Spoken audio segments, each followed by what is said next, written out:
안녕하십니까. 스트레이트 조승원입니다. 안녕하십니까. 엄지인입니다. 코로나 여파 속에 치러진 21대 국회의원 선거. 뭐 다 아시겠지만 여당의 압승, 제1야당의 참패로 끝이 났습니다. 막말과 혐오의 정치인들은 특히 더 호된 심판을 받았습니다. 여러 이야깃거리를 남긴 21대 총선, 그리고 21대 국회가 해야 할 일 뭔지 짚어보도록 하겠습니다. 김정인 기자 나와 있습니다. 안녕하세요. 안녕하세요. 이 180석에는 민주당의 비례위성정당이죠. 더불어시민당이 확보한 의석도 포함이 되어 있습니다. 오늘 이 얘기를 해볼 텐데요. 준연동형 비례대표제, 이게 이번 선거에 처음으로 적용이 됐는데 결과만 놓고 보면 아무런 차이가 없어요. 이게 위성정당 때문에 그렇게 된 거죠? 네, 맞습니다. 기존 정당은 비례대표를 안 내고 위성정당은 비례대표만 내는 이런 꼼수로 1, 2당이 앞다퉈서 선거법을 무력화시켰습니다. 앞으로도 합당을 하느냐, 독자적으로 두느냐를 두고 논란이 계속될 것으로 보이고요. 두 거대 정당이 어떻게 선거법을 무너뜨렸는지, 위성정당 꼼수가 남긴 과제는 무엇인지 취재했습니다.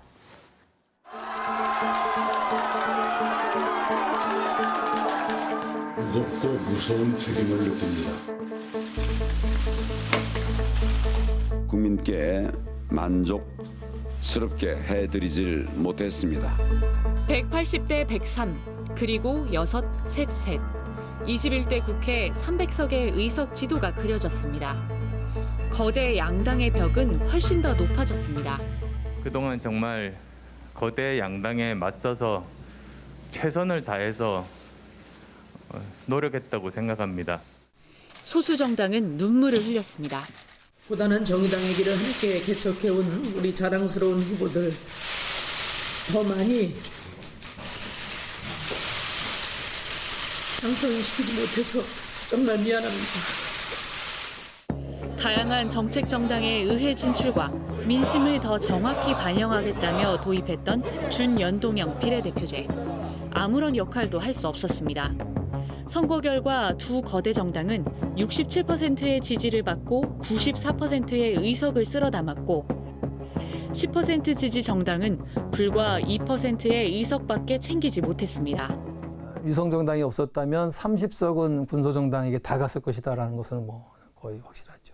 소선거구 1위 대표제의 제일 나쁜 점이 그거예요. 불비례성. 득표율과 의석 점유율의 불비례성이 현격하게 나타나죠. 선거제도 개혁은 문재인 대통령의 오랜 공약이었습니다. 비례성과 대표성을 강화하는 선거제도 개편이 반드시 필요하다는 것을 어느 누구보다 일찍 주장을 해왔었고, 하지만 선거법 개정 험난했습니다.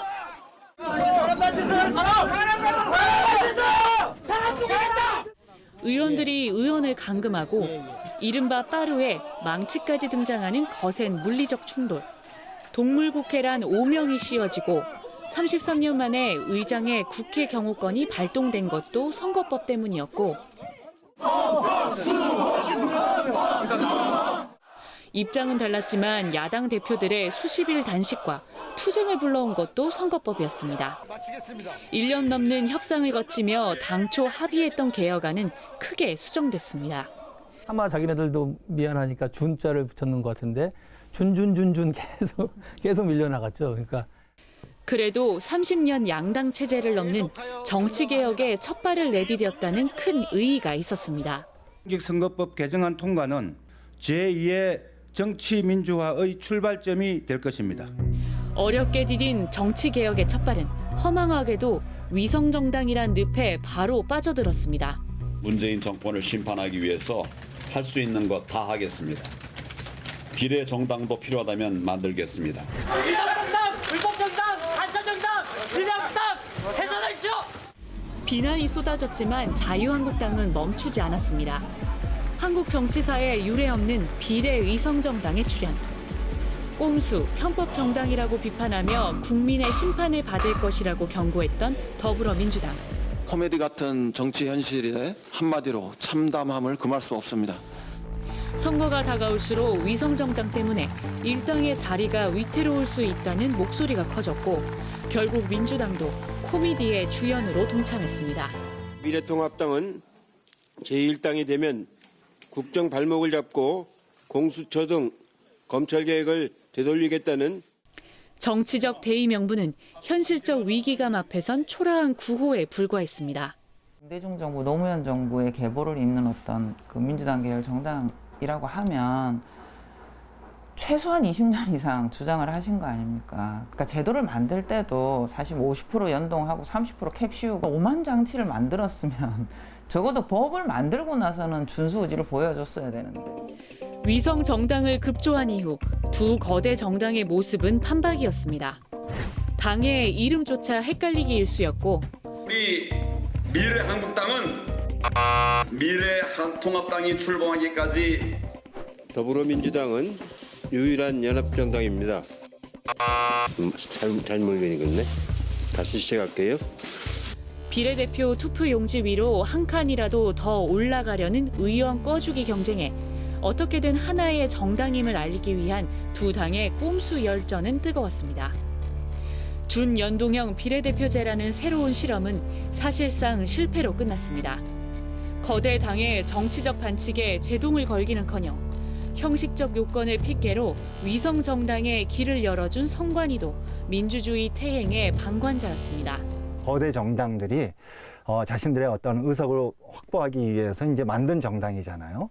우리가 얘기하는 정당 설립의 자유에 부합되어지는 건가? 선관위에서 위성 정당 등록을 받았다라는 것은 준연동형 비례대표제에 대한 취지를 제대로 이해하고 있었나라는 의문을 갖게 하는.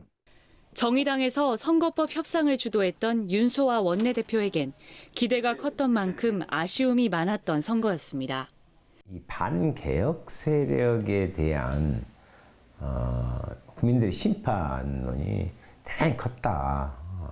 또 하나는 오히려 꼼수 정치 가짜 정당들이 난무하게 되는 대단히 부끄러운 선거. 선거법 개정 취지를 무력화하는 위성정당.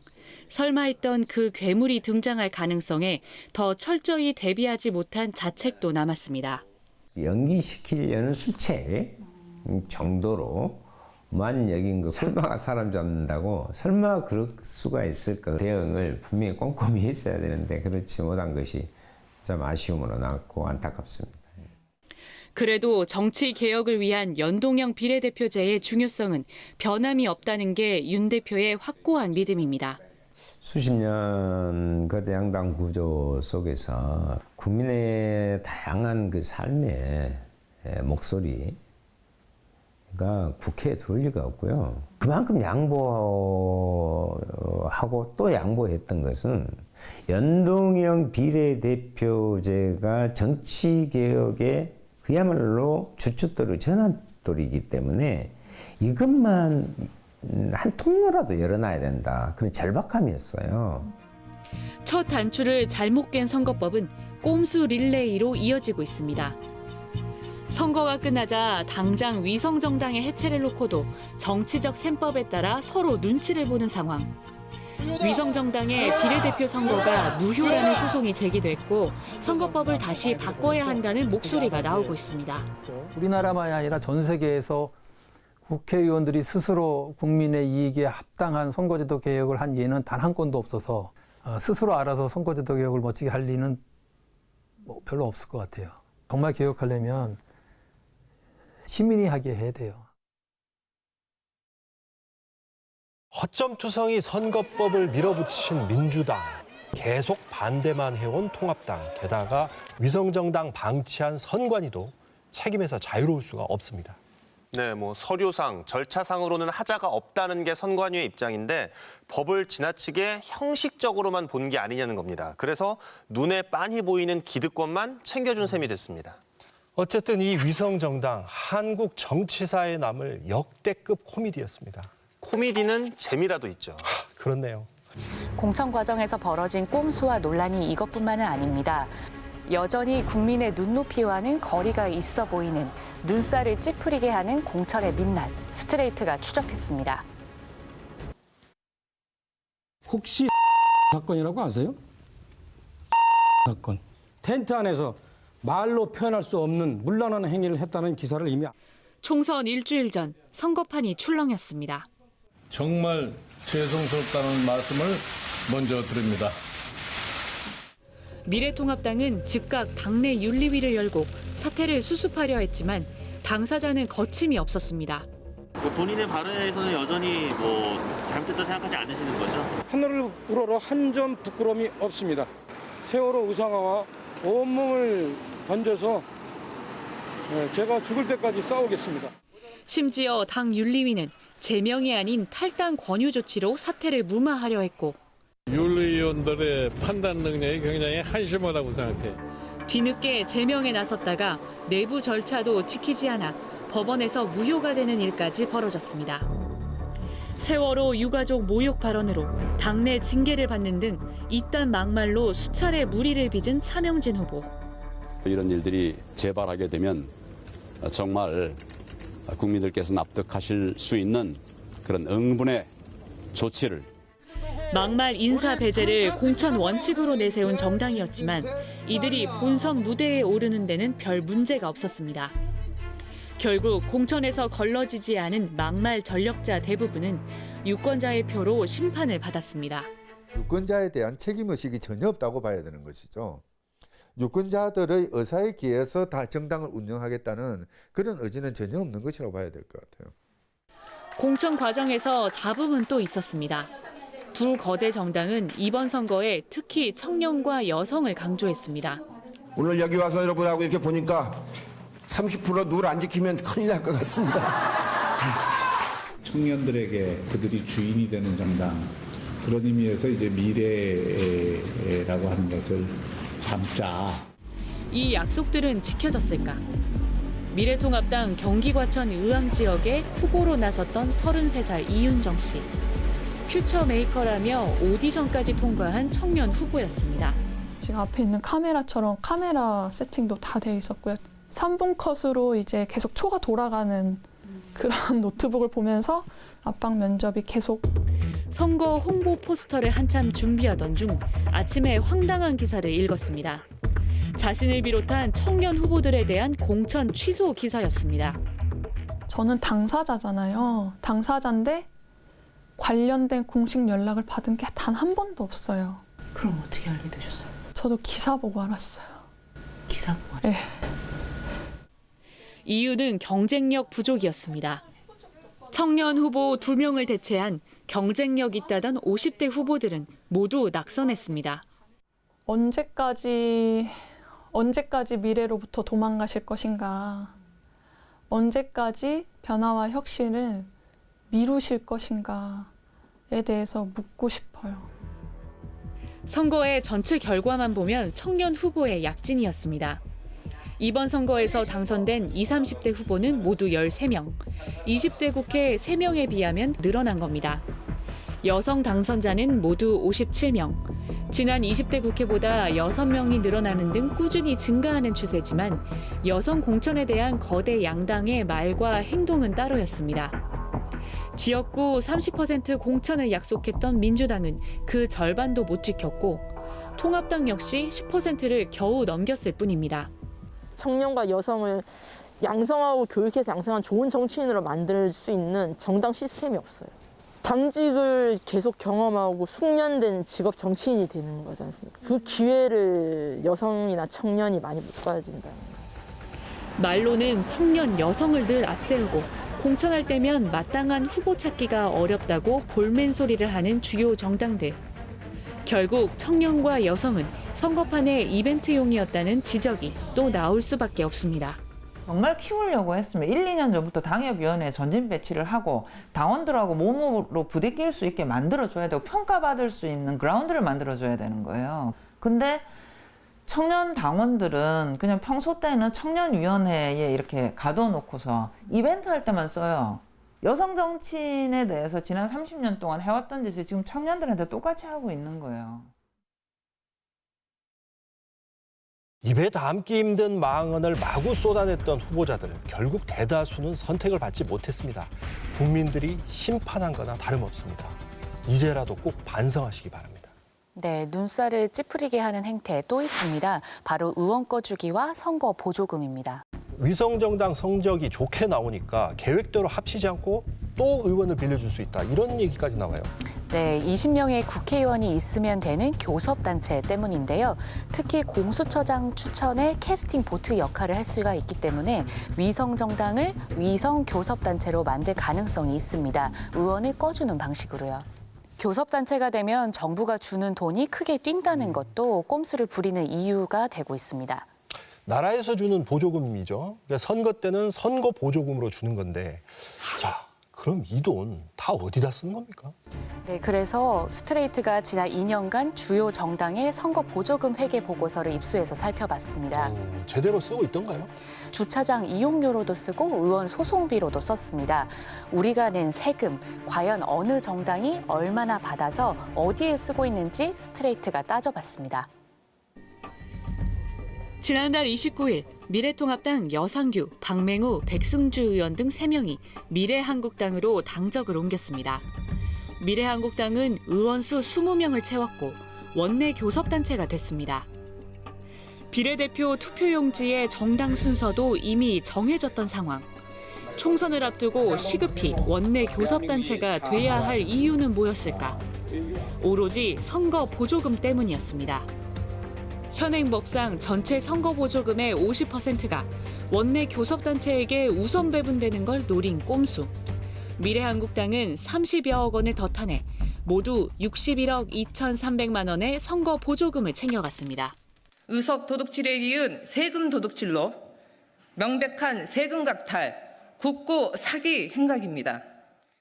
미래통합당의 편법 보조금 수령을 비판했던 민주당. 가짜 정당으로 보내는 위장전입 방법으로 우리 국민의 혈세인 국고 보조금을 더 타낼 궁리마저 하고 있습니다. 하지만 민주당에서 의원 8명을 넘겨받은 더불어시민당도 24억 원의 선거 보조금을 받아냈습니다. 두 위성 정당이 챙겨간 선거 보조금은 85억여 원. 보조금은 정당의 보호와 육성을 위해 국가가 정당에 지급하는 돈이라고 정치자금법에 명시돼 있습니다. 기준만 맞추면 기계적으로 지급되는 선거 보조금. 이렇다 보니 황당한 일도 발생했습니다.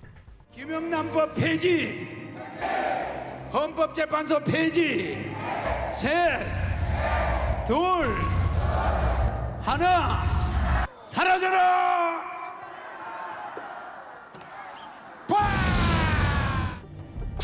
국가혁명배당금당. 현역 의원 하나 없는 이 당이 선거 보조금 8억 4천만 원을 받아갔습니다. 바로 여성 추천 보조금입니다. 전체 지역구의 30%를 여성으로 공천하면 받을 수 있는데 기준을 딱 한 명 넘겨 77명을 공천한 국가혁명배당금당이 보조금을 싹쓸이해 갔습니다. 넌 행복해지고 내 눈을 바라봐. 넌 건강해지고 허경영을 불러봐. 허경영 대표를 직접 찾아갔습니다. 미국으로 넘어가서 되겠습니까? 또한 본인은 국가혁명 선거 직전 열린 기자회견. 우리나라 역사의 처음이에요. 그런 당을 여성들이 환호 안 해주면 되겠습니까? 그렇죠? 네. 이것도 여권 신장이야. 자, 여성을 허 대표에게 보조금을 노린 꼼수 아니냐 물었습니다.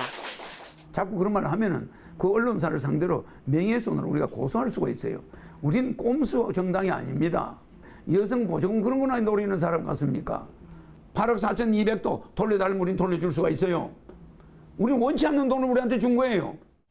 여성들의 권리 신장을 위한다는 정당에서 청소년 성범죄 전력이 있는 자들도 공천한 이유는 뭘까? 청소년 강간 뭐 이런 걸로 징역형까지 죄가를 치른 것은 더 이상 우리가 논쟁거리가 안 돼요. 그게 내가 다른 사람과 다르다는 거예요. 성범죄가 있었어도 그 자체가 형을 살았잖아.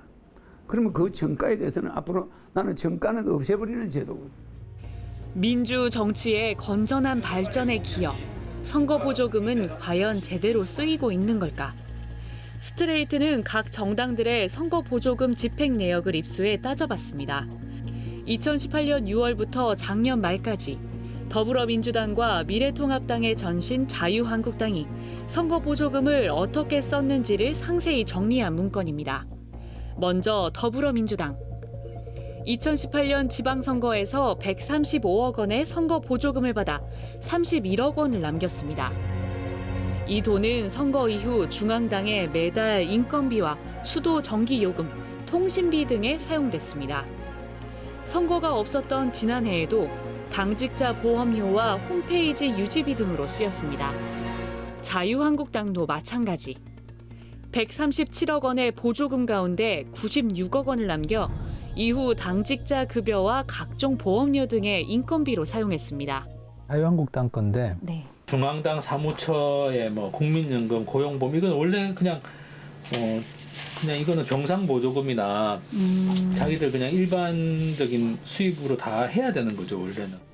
생수 구입비와 주차장 이용료, 전당대회 TV 토론 비용도 선거 보조금으로 사용한 걸로 나옵니다.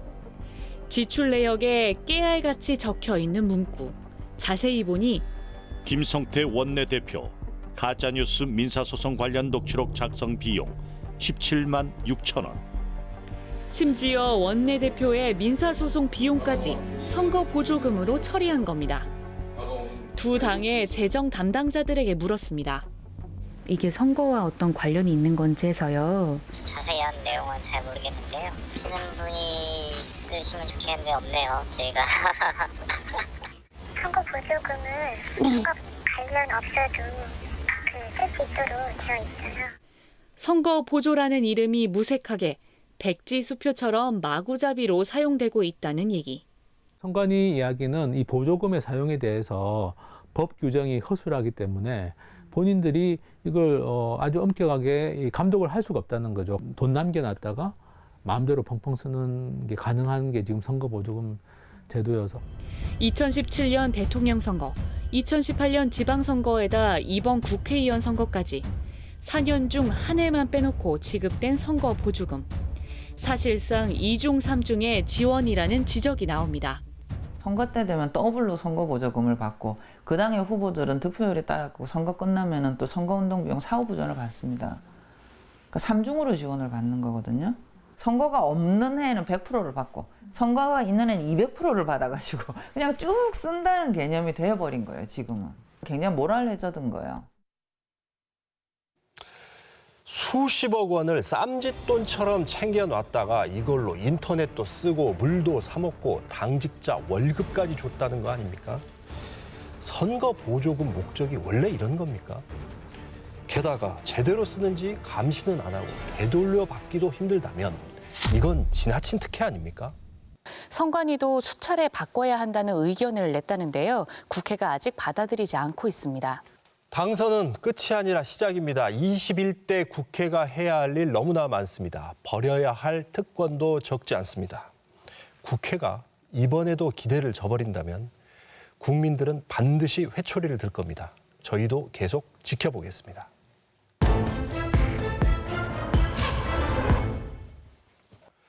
자, 오늘 두 번째 이슈 김민욱 기자가 준비하셨죠? 역시 21대 국회가 풀어야 할 과제 중 하나인데요. 내부 고발, 공익 제보자들이 겪는 고충을 취재했습니다. 조직 안의 문제를 드러낸다는 게 쉽지가 않습니다. 법은 아직 멀고 보복은 너무 가까이에 있습니다. 배신자라는 낙인도 찍힙니다. 맞습니다. 성추행으로 징계까지 받았던 사람이 교감이 되려고 한다. 그래서 문제를 제기했다가 신원이 노출돼 협박을 당하고 결국 스스로 목숨을 끊은 제보자가 있습니다. 먼저 어느 고등학교 교직원의 안타까운 사연 전해드리고 대체 어디서부터 잘못된 건지 하나하나 짚어보도록 하겠습니다. 광주광역시의 한 공원묘지. 이곳 추모관 한편에 정모 씨가 잠들어 있습니다. 정 씨는 전라남도의 한 사립고등학교 직원이었습니다. 누구보다도 학교 일을 좋아했고 성실했다는 정 씨는 2018년 12월 극단적인 선택을 했습니다. 학교에 좀 애착이 좀 많았어요. 7, 8년 이제 성실하게 다 알아요. 우리 와이프가 진짜 착하고 성실하게 근무한 걸 다 아니까 일도 참 잘하고 그러니까. 비극은 2018년 1월 정 씨가 국민권익위원회 국민신문고에 글을 올리면서 시작됐습니다. 학교의 문제점 몇 가지를 제보하는 내용. 그중에는 교감연수 대상자로 선정된 박모 교사와 관련된 내용도 있었습니다. 교감 자리에 박 선생님이 온다고 하더군요. 그 선생님은 성추행 혐의 있는 분 아닌가요? 성범죄 때문에 교감이 될 수 없다고 해도 이사회에서는 박 선생님을 교감 직무대리로 올린다고 합니다. 박 교사는 2015년 강제추행 혐의로 검찰에서 기소유예 처분을 받았고 이 때문에 학교에서는 견책의 징계를 받았습니다. 통상 성범죄 전력으로 징계를 받은 사람은 교감연수에서 제외되지만 학교법인 이사회는 박 교사를 승진 대상으로 선정했습니다. 일단 고인이 업무 수행 중에 이제 이 해당 교사의 성비위 전력을 인지했다라는 거죠. 이 사실을 알았음에도 불구하고 이제 해당 교사를 교감 자격 연수 대상자로 인정을 하고 있기 때문에 이것은 문제 있다. 얼마 뒤 박 교사는 교감 승진에서 사실상 탈락했고 일은 마무리되는 듯 했습니다. 하지만 2달 뒤쯤부터 정 씨는 박 교사로부터 연락을 받기 시작합니다. 국민신문고에 글을 올린 제보자의 신원과 연락처가 그대로 노출된 겁니다. 진짜 세상에 믿을 사람 없고 이거 진짜 우리나라가 아직 약자를 보호를 못 해주구나. 설마 그걸 알려줬을까? 설마 아니겠지 설마 했었거든요. 한 차례의 만남, 그 후 이어진 21통의 문자 메시지. 정 씨가 저에 대해 뭘 안다고 그렇게 함부로, 그것도 상부 기관에다가 사적 동기의 과정과 배경을 끝내 말씀하지 않으시면 달리 방법이 없습니다. 제보의 배우를 밝혀라, 아니면 경찰에 신고하겠다는 협박성 문자였습니다. 이제 정 씨를 용서할 수 없는 시간이 다가옵니다. 이제 얼마간만 더 기다립니다. 그 뒤는 저를 원망하지 않아야 합니다.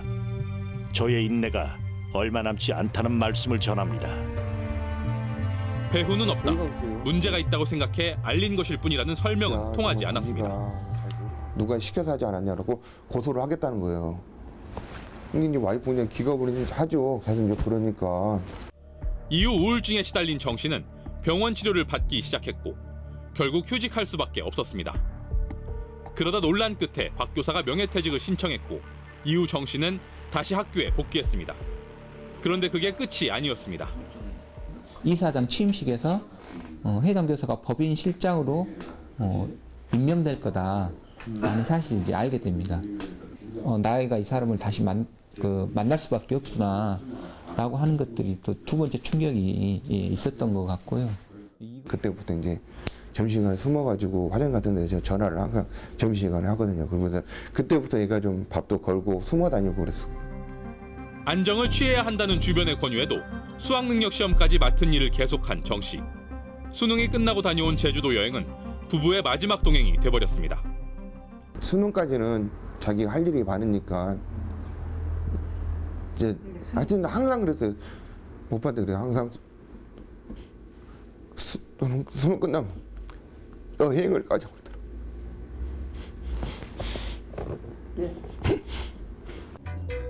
신원이 공개돼 공익 제보자를 죽음으로 내몬 사건. 지난 2월 근로복지공단 업무상 질병판정위원회는 이 사건이 산업재해라고 판정했습니다. 고인은 공익 제보와 연관된 일련의 과정을 경험하면서 정상적인 인식 능력 등이 저하된 상태에서 자해 행위를 한 것으로 추정된다. 책임 소재 또한 분명했습니다. 신분이 노출되면서 지속적인 협박으로 우울증이 악화됐고 학교에서는 박 교사를 법인 실장으로 임명함으로써 고인을 보호해야 할 사업장의 의무를 다하지 못한 것으로 판단된다. 스트레이트는 정 씨의 죽음과 연관이 있는 사람들의 해명을 들어보기로 했습니다. 먼저 신원을 유출한 것으로 파악된 전라남도 교육청 공무원. 승진 탈락 결정에 불복한 박 씨가 교육부에 소청 심사를 제기했는데 이때 관련 자료가 교육부 교원소청심사위원회를 거쳐 박 씨에게 전달된 것으로 조사됐습니다. 민원인의 이름과 연락처가 지워지지 않은 채였습니다. 교원 인사과 소속 공무원의 치명적인 과실. 하지만 아직 별다른 징계는 없었고 해당 공무원은 현재 감사관실에서 일하고 있는 것으로 확인됐습니다. 그거를 재판을 지금 진행 중이니까 보고 판단하겠다 이 사람이 정했어요. 근데 그 수위를 보고. 전직 교사 박 씨는 자신의 성추행 혐의부터 부인했습니다. 자신 소유 상가 건물에 입주해 있던 노래방 사장과 계약 해지 문제로 몸싸움을 벌이다 신체 접촉이 있었을 뿐이라는 설명. 3개월간 정지당하면 뒤에 문을 통해서 또 영업을 하더라고요. 힘을 또 굴리고 내보내야겠다. 결국은 막 다툼이 일어나요. 이제 그 사람이 나보다 신체 접촉을 했다는 거예요. 박 씨는 또 정 씨가 다른 교사를 교감으로 만들려는 의도가 있었다며 공익 제보가 아니라고 주장했습니다. 아무리 교감들이 받는다 하더라도 지가 끼어들지 않아야 될 부분까지 끼어들어가지고 그 부분 별개짐으로 해가지고 그 내가 회복할 수 없는 부분이 돼버린 거예요. 직장 내 작은 문제도 그냥 넘기지 않고 용기를 내 바로잡으려 했던 어느 교무행정사의 죽음. 그가 떠난 지 1년이 넘었지만 책임이 있다고 말하는 사람은 없습니다. 광주지방검찰청은 지난해 11월 전남교육청 공무원과 전직교사 박 씨를 개인정보보호법 위반과 상해 등의 혐의로 기소했고 현재 1심 재판이 진행 중입니다. 이게 정말 말이 되는 상황입니까? 조사를 해야 할 교육청에서 제보자 신원을 노출했습니다. 제보자는 오히려 경찰에 고소하겠다는 협박 문자를 20번 넘게 받았고요. 더구나 교감 승진에서 탈락한 교사가 재단의 법인실장으로 임명된다는 소식에 더 큰 충격을 받았다고 합니다. 다만 결국은 법인실장이 되지는 못했고 문제의 선생님도 지금은 학교를 떠났다고는 합니다. 제보 접수받은 기관이 제보자를 지켜주지 못했습니다. 이것만 봐도 공익 제보를 얼마나 허술하게 다뤄왔는지 알 수 있을 것 같습니다. 이런 사례가 한둘이 아닙니다. 방송으로 그분들이 겪은 고통이 잘 전해질 수 있을지 모르겠지만 한 분 한 분의 사연을 잘 들어주시기 바랍니다. 한국마사회 제주지역본부의 부장이었던 김모 씨는 지난해부터 2차례 언론사에 마사회의 고객 만족도 평가 조작 의혹을 제보했습니다. 매년 기획재정부가 200여 개 공공기관을 대상으로 평가해 기간 평가와 성과급에도 영향을 미치는 고객 만족도 조사. 김 씨는 마사회가 평소 친분이 있는 고객이나 직원 가족 등을 조사원 주변에 배치하는 방식으로 조사에 개입하고 결과를 왜곡했다고 주장했습니다. 계속 배팅이 이루어지거든요. 만족도 조사를 해주시겠습니까 하면 그게 응할 분들이 없잖아요. 그러니까 마사회가 중간에 껴서 이분이 해주신다고 그러는데 조사 좀 해주시죠 하면 거기에 응하지 않을 조사원이 없어요. 제보자 김 씨가 제시한 당시 마사회 제주지역본부 직원들 사이에 이메일을 통해 공유된 고객 만족도 조사 대응 계획 문건들입니다. 조사를 맡은 직원과 공무원에 대한 정보가 적혀 있습니다. 20대 후반에서 30대 초반 여성, 짧은 머리, 염색, 친절하지만 원칙적인 사항은 지키려는 경향 보임. 기재부 사무관, 40대 남성, 안경 착용, 보통 키. 점검 시에는 암행 가능성이 있기 때문에 각별히 주의 요망. 가족 등을 동원해 확보한 우호 고객은 60명. 만약 계획대로 안 될 경우 아르바이트생이나 전직 직원 등을 우호 고객으로 둔갑시키는 플랜 B도 담겨 있습니다. 우호 고객에게는 점심 식사와 기념품을 제공하는 계획까지. 그 모든 과정을 또 저희가 무전기와 CCTV를 이용해서 컨트롤하고요. 그건 작전처럼 해야 합니다. 실제 작전처럼. 김 씨가 감사실에 자진 신고하고 감사를 의뢰했지만 조사는 진상 규명이 아니라 문서 유출과 제보 경위에 집중됐습니다. 보낸 사람들한테 가서 확인해라. 내 USB를 담아놨지만 조사에 제공 못하겠다라고 했어요.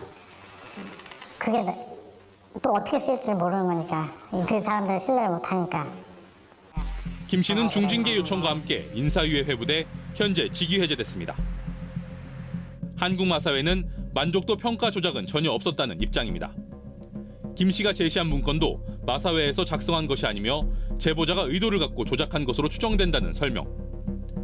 조사를 맡은 기재부 사무관 정보를 공유한 건 조사 과정에서 오해가 발생하지 않도록 각별히 조심하라는 주의 차원이었다고 마사회는 밝혔습니다. 그러면서 지난 3월 김 씨를 사문서 위조 등의 혐의로 경찰에 고소했습니다. 양측의 주장이 첨예하게 맞서 있는 상황. 김 씨는 이 문제를 국민권익위원회에 부패 행위로 신고하고 신변 보호를 요청했고 조만간 권익위의 판단이 나올 예정입니다. 공기업은 국민을 위해서 존재하는 기관이잖아요.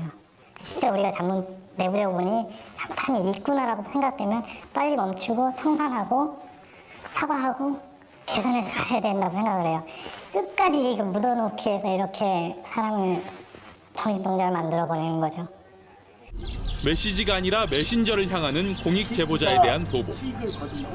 부당한 일을 용기 내 세상에 알렸던 사람들이 맞닥뜨려야 했던 것은 보상이나 격려가 아닌 보복인 경우가 많았습니다. 2012년 KT 세노조 위원장이었던 이해관 씨는 제주도 세계 7대 자연경관 선정 국제전화투표에 의혹을 제기했습니다. 실제로는 국내 전화를 이용한 투표에 국제요금을 청구해 KT가 200억이 넘는 매출을 올렸다는 언론 인터뷰였습니다.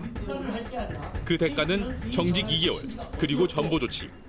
집이 그 당시 안양이었는데 경기도 가평으로 내일부터 출근하라고 정직이 끝나자마자 한 2시간 30분 정도 버스 타고 가야 되는데 가는 동안 내내 막 이렇게 우라가 치민다 그럴까요, 사람이. 해고 통보, 그리고 3억 원의 손해배상 소송이 이 씨에게 휘몰아쳤습니다. 하지만 법원에서 모두 무효 처분을 받았습니다. 2015년 하나고 입시 비리를 세상에 알렸던 교사 전교원 씨 역시 공익제보 후 해임됐다가 소청 심사를 통해 복직했습니다. 하지만 해고보다 더 힘들었던 것은 직장 내 따돌림이었습니다. 저랑 식사를 하거나 주변을 산책하는 것만으로도 메시지가 가요. 학교 생활 그렇게 하면 고단해질 텐데. 그러니까 일반 동료들은 어렵죠. 저랑 말하는 순간 너무나 고통스러워하는 거죠. 특권층의 입시 비리 의혹과 이들 자녀들의 학교 생활에 대한 문제점을 알렸지만 일부 교사와 학부모들은 제보자를 공격하는 데 몰두했습니다. 도둑이야 라고 소리를 지르면 도둑을 잡아야 되는데 도둑이야 하는 소리 지른 사람한테 고성방가죄를 묻는 거예요. 왜 큰 소리 치냐, 밤에 너 소리를 크게 질렀으니까 처벌해야겠다. 이런 식의 행태가 반복이 되는 거예요. 2013년 공익제보자 지원단체인 호루라기 재단의 조사에 따르면 공익제보자 42명을 대상으로 조사한 결과 60% 정도가 파면이나 해임 처분을 받았습니다. 그러다 보니 제보는 짧고 고통은 길다라는 말까지 나오고 있는 실정입니다. 어떤 세월호 사건만 해도 누군가가 과적을 하는 것도 알고 있었을 거고 누군가는 배를 불법 개조한 걸 알고 있었을 거고 공익제보로 인해서 거꾸로 불이익이 아니라 이익을 볼 수 있는 정도의 충분한 보상을 해주는 제도가 있었다면 세월호 비극 같은 건 안 일어났을 거라고 저는 생각합니다. 이렇게나 보복이 집요하고 일상적으로 이뤄진다면 이건 공익 제보자를 보호하는 법 자체에 문제가 있는 거 아닙니까? 문제는 법이 인정하는 공익 제보의 기준이 까다롭고 처벌은 또 너무 가볍다는 겁니다. 맞습니다. 법은 최대 3년에서 5년까지 징역형에 처할 수 있다고 해놨는데 징역형에 처한 사람은 없었습니다. 지금까지 가장 센 처벌은 벌금 500만 원이었습니다. 게다가 언론과 시민단체에 하는 제보는 법이 보호해 주지도 않습니다. 반드시 권익위 같은 공공기관에 제보하거나 수사기관에 신고해야만 인정받습니다. 그마저도 어떤 법을 어긴 건지에 따라서 또 다릅니다. 참 제보하기는 어렵고 보복은 쉽고 그런데 처벌은 관대합니다. 바로 그 까다로운 법 때문에 보복을 당하고도 아무 말도 못하는 분들이 있습니다. 과연 우리 사회는 공익 제보를 받아들일 준비가 돼 있는지 지금부터 따져보겠습니다. 공익 제보자를 보호할 수 있는 제도적 울타리는 현재 크게 두 가지입니다. 부패 방지법에 따라 부패 행위 신고로 인정받거나 공익신고자 보호법상 공익신고로 인정을 받는 것. 부패방지법은 공직자가 직권을 남용해 이익을 챙기는 것을 알릴 때, 공익신고자 보호법은 국민의 건강과 안전, 환경 등과 관련된 284개 관련 법률을 어긴 사례를 신고하면 보호받을 수 있도록 했습니다. 하지만 사각지대가 너무 많습니다. 김모 씨는 2년 전부터 수차례에 걸쳐 카이스트 병역특례 전문 연구 요원들의 부실한 복무 문제를 병무청 등에 제보했습니다. 군 복무를 대신하는 상당수 전문 연구 요원들이 출근 확인만 하고 다시 기숙사로 돌아간다는 내용. 지난 2018년 촬영된 영상입니다. 막 잠을 깬 듯한 연구 요원들이 슬리퍼를 신고 연구실이 있는 건물로 들어옵니다. 하지만 1층에서 출근 확인을 마친 이들이 향한 곳은 다시 기숙사였습니다. 김 씨가 확인한 이런 허위 출근과 대리 출근만 수십 차례. 2018년 첫 신고로 한 명이 적발됐지만 사건은 유야무야 됐고 그 후 별로 달라지는 게 없었습니다. 그리고 이번에도 제보자 색출이 시작됐습니다. 그래서 저한테 준 불이익이 신고 때문에 그런 게 아니다라는 어떤 명분을 삼아서 이제 연구자를 유출했다고 공격을 하고, 내부적으로는 그 신고의 동기라는 게 불순하다 이런 식으로 공격을 많이 했습니다. 병무청과 언론의 제보 이후 실험실 출입 금지 등 보복성 조치들이 이어지자 김 씨는 마지막으로 권익위의 문을 두드렸습니다. 하지만 병역법은 공익신고자 보호법에 명시된 284개 법률에 들어있지 않아 김 씨는 보호 대상이 될 수 없었습니다. 다른 법률인 부패방지법에 따라 부패행위 신고를 했지만 8개월 만에 나온 권익위의 결정은 기대와 달랐습니다. 전문 연구요원은 근로계약을 체결하지 않았기 때문에 공직자로 볼 수 없어 역시 해당 사항이 없다는 것. 분명히 제보를 했고 누구나 봐도 거기에 따른 불이익이다라고 볼 수 있는 사건이란 말이죠. 근데 그거를 너무 좁게, 부패행위라고 하는 걸 너무 좁게 해석을 해서 보호를 하지 않았고, 그럼 결과적으로 국민권익위원회가 왜 있는 건가? 법의 허점을 보완해야 한다는 지적이 끊임없이 제기될 수밖에 없습니다. 신고 대상 법률을 대폭 확대하거나 핵심적인 부분들, 아까 횡령 배임이나 또는 우리가 일상에서 뭐 조세 이런 부분들은 대폭 좀 확대를 할 필요가 있고요. 원칙적으로 저희는 모든 범죄 행위와 관련해 가지고 신고 대상 법률에 다 포함시켜야 한다. 하지만 정치권은 내부 고발자들을 정치적 목적으로 소비만 할 뿐 법 강화에는 큰 관심이 없습니다. 지난 1월 자유한국당의 총선 영입인사 환영 행사. 분홍색 대형 호루라기를 목에 건 사람은 한국당의 4번째 영입인사인 이종원 씨입니다. LG계열 농약 비료 제조회사 파만농의 산업재해 은폐 공익제보자입니다. 공정하고 정의로운 대한민국을 만드는데 이종훈님께서 앞으로 큰 역할을 해주실 것을 기대합니다. 이 씨는 미래한국당의 비례대표 후보로 공천을 받았는데 순번은 34번. 당선권과는 거리가 멀었습니다. 보수정당이 뭐 산업재해라든지 비정규직이라든지 아니 공신고자에 대해서 대단히 소홀히 했던 부분들이 좀 있거든요. 무관심했고, 근데 저를 영입하셨다는 것 자체가 변화의 움직임을 보여준 게 아니었겠나 그런 생각을 하고요. 1992년 군 부재자 투표 부정폭로자인 이지문 교수는 국민의당의 제안을 받아들여 비례대표 공천을 신청했지만 결과는 탈락이었습니다. 정치에서 나름의 어떤 그런 공익제보자들을 위한 그런 여러 가지 활동을 하면은 뭐 좋겠다. 그런 점에서 사실은 상당히 이번에 기대를 하고 있었는데 각 정당에서 보면은 공익제보자들을 이용만 하고 그러고는 사실 거의 버린 겁니다. 지난 19대 대선 때도 마찬가지였습니다. 당시 더불어민주당이 대선을 16일 앞두고 닻을 올린 공익제보 지원위원회는 선거 이후 소리 소문 없이 사라졌습니다. 처음에는 상당히 그 위원회에 그 중요성을 부여를 했어요. 그러다가 그 위원회 그 지위가 조금씩 그 낮아지는 것을 느끼면서 당에서도 그 대선이 끝나고 나서 위원회를 두지 않고 뭐 나가서 뭐 정부위원회도 조직되지 않았던 거죠. 조직의 배신자라는 낙인을 받고 사회의 의인이라는 인식의 변화까지 이끌어내야 하는 공익제보자 보호. 선거철 반짝 관심만으로는 답을 찾을 수 없습니다. 공익제보 행위를 보호하려고 하는 것은 엄청난 사회 개혁의 의지가 없으면 안 됩니다. 저는 그만한 사회 개혁의 의지를 가진 정치인은 우리 한국 사회에서 거의 없다고 봅니다. 그러니까 지금 법대로라면 병역 비리를 제보해도 공익신고자로 인정을 못 받고 휴대전화 대리점들이 주는 불법 지원 문제를 폭로를 해도 보호를 못 해준다는 거잖아요. 그래서 법이 보호할 수 있는 제보의 범위를 넓히고 신고도 쉽게 하자는 개정안이 국회에 제출은 됐습니다. 그런데 20대 국회에서는 통과되지 못했습니다. 군 부재자 투표 부정행위, 황우석 논문 조작, 삼성의 불법 비자금 로비, 거기에 민간인 불법 사찰까지. 이런 사건들은 내부 제보자의 용기 있는 고발이 없었다면 세상 밖으로 드러나지도 않았을 겁니다. 그래서 이들을 우리 사회가 지켜야 하고 법이 보호해줘야 합니다.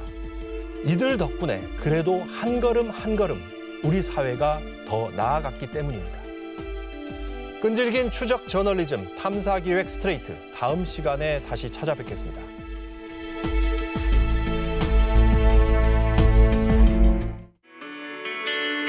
검은 파도가 부서지는